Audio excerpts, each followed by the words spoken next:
dándole seguimiento al tema que estábamos hablando por la mañana, el tema del alcohol, añadiendo esto como una segunda parte, un segundo tomo de ese mensaje,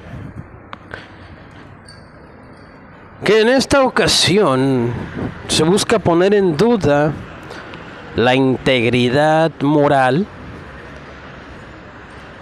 de las personalidades cristianas de la institución religiosa llamada Iglesia Cristiana, que, como estábamos diciendo, ¿verdad?, el hecho de la ingesta de 1, 2, 3 copas medidas de alcohol, cerveza, vino o algo más, algo así como digestivos y aperitivos, no es pecado.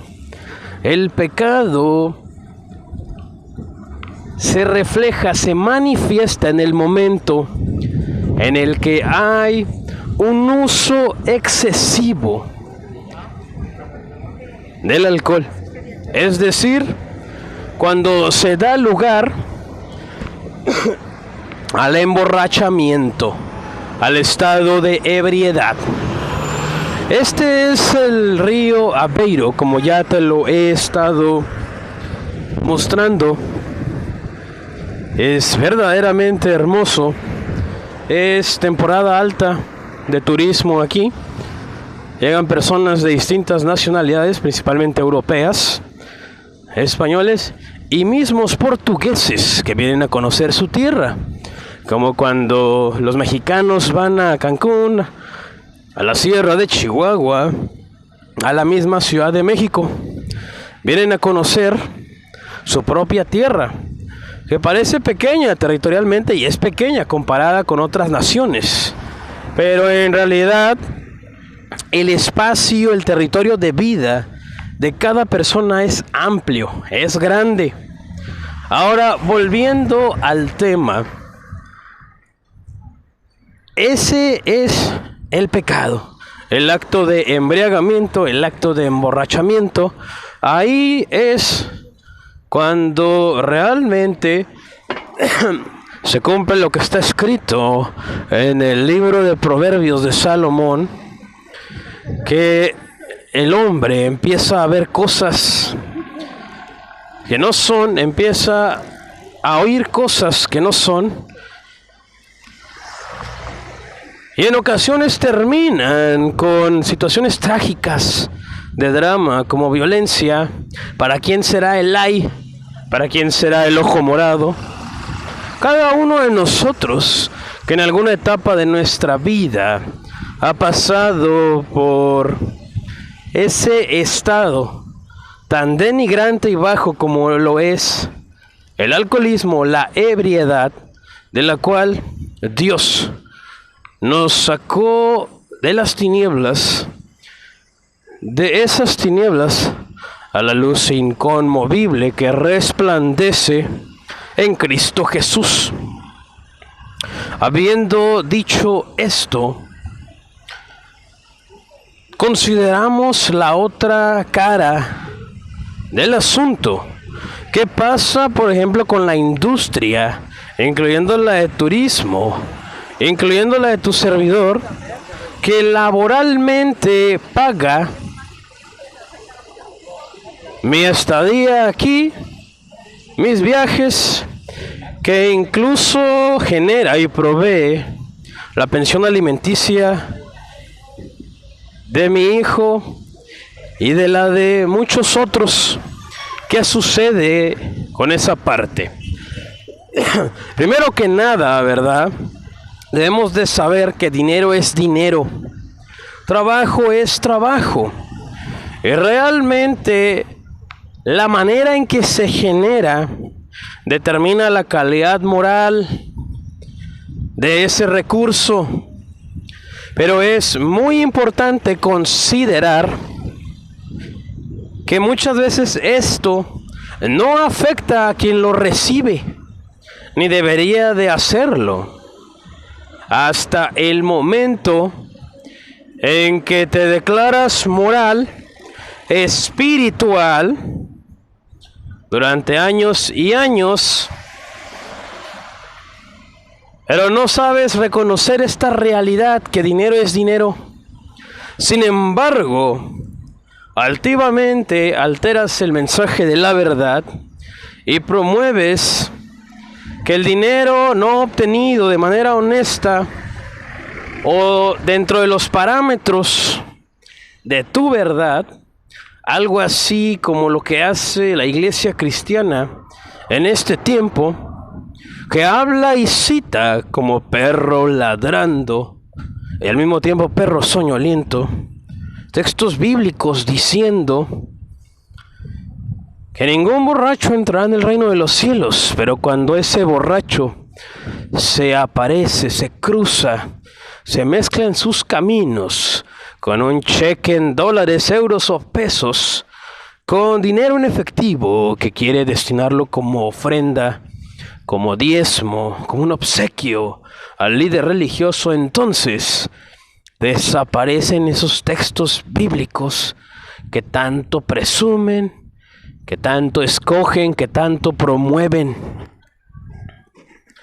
Ahí, en ese momento, se les olvida lo moral, lo éticos, lo espiritual, y obviamente que viven bajo el estándar de las cosas celestiales.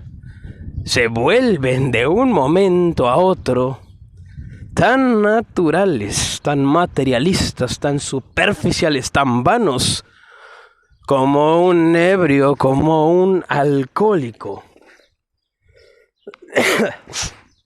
¿Cuántas veces en la típica iglesia, en la iglesia estándar de la esquina de Estados Unidos, México, Latinoamérica, España, Portugal, el mundo occidental en general, pero más específicamente en Latinoamérica y Estados Unidos, hay cristianos que trabajan en compañías cerveceras durante años, durante compañías destileras, en compañías tabaqueras. Inclusive hay cristianos que ya trabajan en Colorado, en Utah, o en algunos lugares donde la industria del cannabis requiere mano de obra. Ya hay gente cristiana trabajando en eso. Ahora, el empleo en sí, pues no es malo, ¿verdad? Requiere mucho sentido común y mucha convicción de la persona. Pero en realidad, de acuerdo a lo que dice el libro de Eclesiastés, debajo del sol todo es vano, todo prácticamente es pecado. Entonces, ¿será esta la validación para que nos quedemos quietos, estáticos y hagamos nada? De ninguna manera. De ninguna manera, no es así. Es simplemente tener dirección, discernimiento de que estás en un mundo natural, en un mundo débil, caído, humano. Estás en ese mundo.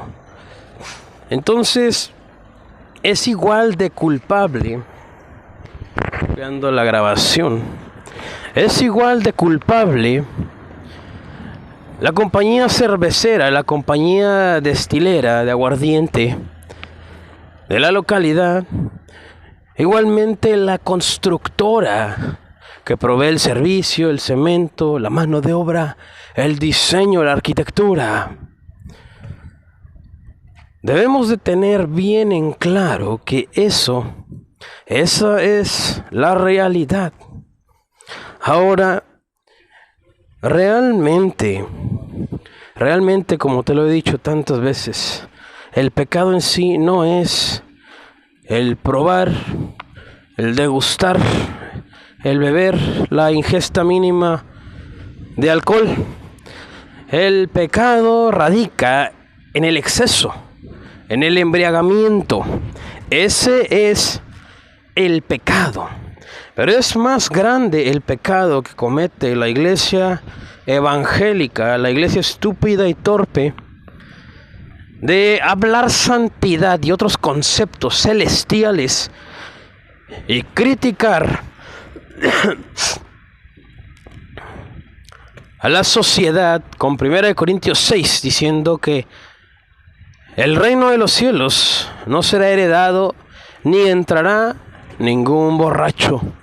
Pero al mismo tiempo, como te lo he dicho, reciben diezmos, ofrendas de bartenders, de meseros. ¿Cuántos cristianos hasta este momento de su vida se congregan en una iglesia y son cadeneros, son guardias de seguridad en un antro, en un club nocturno, en un table dance? Porque les gusta el estilo de vida, porque se sienten incapacitados, porque en realidad hay todavía una falsa conversión a Cristo. Y eso se nota en su estilo de vida. Pues cuando eres convertido a Cristo, decides, y el Espíritu Santo mismo te lleva por otro camino, por otra vereda, por otra industria, por otro trabajo, como está escrito por Pablo. No ignores, no descatimes procurar liberarte. Ese es el testimonio, esa es la prueba de que muchos cristianos, su conversión es falsa, es incompleta, no ha sucedido. Que desean permanecer en el mismo campo laboral, que incluye la vida nocturna y todo lo demás, excepto que tengas un ministerio profético, un don profético. ¿Qué sucede? Como Jeremías, en Jeremías 35, Dios el Creador le da de beber a los recabitas por medio de Jeremías. Le dice a Jeremías que les dé vino. Los recabitas se rechazan. Pero ¿qué te dice todo esto? Que un profeta puede manipular esa industria. Un profeta puede andar en todo terreno, en todo lugar. Le guste a quien le guste, le parezca a quien le parezca. Punto y aparte. No puedes tú decir que al reino de los cielos no entrará ningún borracho, ninguna persona amante de la embriaguez, del alcohol. Si tú recibes diezmos, ofrendas de meseros, de bartenders, de gente que manipula y sirve bebidas alcohólicas, serías un hipócrita, serías de doble moral. El consejo y el mandamiento es el mismo de la transmisión anterior. Si eres natural, vive como natural. No pretendas, no finjas, no actúes ser espiritual si aún no eres espiritual. Siendo natural, intentando ser espiritual, no reflejas ser espiritual, sino religiosidad. Ese es el daño, ese es el error, ese es el pecado de la iglesia estúpida y torpe de este tiempo, del estándar, del promedio cristiano. El pecado en sí no es la ingesta mínima de alcohol, sino el pecado es el momento en el que cruzas la línea, se da el exceso y ya hay embriagamiento, ya hay un emborrachamiento, ya hay alcoholismo, ya hay estado de ebriedad. Ese es el pecado. Ahí es cuando se cumple 1 Corintios 6, que ningún borracho entrará en el reino de los cielos. El vino de hoy no es igual que el vino de la antigüedad. No te quieras comparar. No quieras decir que Jesús convirtió el agua en vino, porque el vino que el Señor sirvió en ese momento no era como el de hoy. Pero una de las señales que Dios va a hacer en el mundo secular es que va a trabajar y va a manipular el vino, lo que le gusta a la sociedad en tiempo real, para llamar su atención, para su gloria, para cautivar a una persona en específico.